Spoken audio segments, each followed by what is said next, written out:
The mission of particle physics in the first place is to unravel the fundamental building blocks of the universe and of all that surrounds us in terms of forces and interactions of particles. Then in order to do that, what we need is a lot of high technology. My research at Purdue is situated at 3 different topics. So we have composites and detector mechanics. And we have also the science, the analysis of the data that comes out of the compact muon solenoid experiment, which is over at CERN. And the third one is to leverage AI and ML, the latest in artificial intelligence and machine learning, including quantum computing aspects, in order to analyze the vast data sets that we have. What makes quantum research at Purdue unique is the interdisciplinary aspect of quantum research, which is just not one unique discipline or field, but we have physicists, engineers, and computer scientists work together in order to harvest the benefit of this cutting-edge new field, which is quantum computing. And the benefit of that speaks and works together also with industry partners, where we have internships for students. So we have more than 100 students that go through the research groups, and they do applied physics and search for applied solutions for current real-life problems that we can solve, not just foundational physics questions.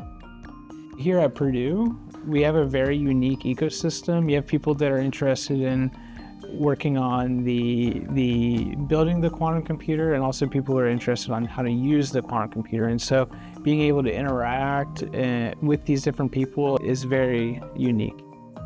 We use AI and machine learning to better understand the data that's being produced at the Large Hadron Collider, whether that's in analyzing the signals that are in our detector. We're working at even higher level output of trying to look at the events and see what kind of events took place. The research group of Dr. Jung at Purdue is deeply involved with the phase 2 upgrade of the CMS tracker detector for the high luminosity LHC, and also with the physics analysis, in particular focusing on the measurements of top-quark polarization and spin correlations, and also on the measurement of quantum entanglement and other quantum observables using the data that we collect with the CMS experiments at the LHC. Currently, I am the run coordinator of the CMS experiments, which means I am responsible for the operation of all the CMS detectors during the data taking and commissioning periods. In the next months, we will finish the round 3 of LHC, and we will start the long shutdown 3. We will need to be ready for the high luminosity LHC. So one very important item is to make sure the detector upgrade will proceed on schedule, and the Purdue group will need to make sure that, for example, the BTST will be ready on time. We are working at the tracker integration facility here at CERN as part of the CMS experiment, commissioning and validating the barrel timing layer and tracker support tube. It is a carbon composite structure that enables supporting all of the silicon trackers that form the heart of the CMS detector for the high luminosity upgrade. So one of the support structures also enables us to flush the inner volume with dry gas to ensure that we do not have humidity and condensation on the silicon modules themselves.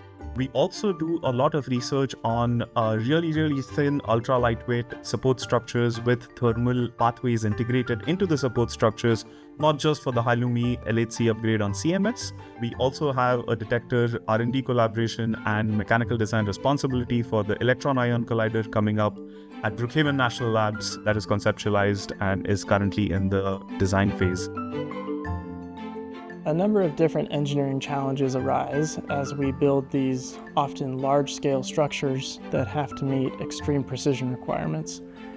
Typically, composite materials and composite structures aren't developed in a way where a meters-long structure has to be precise within sub-millimeter precision, but here in these applications it does.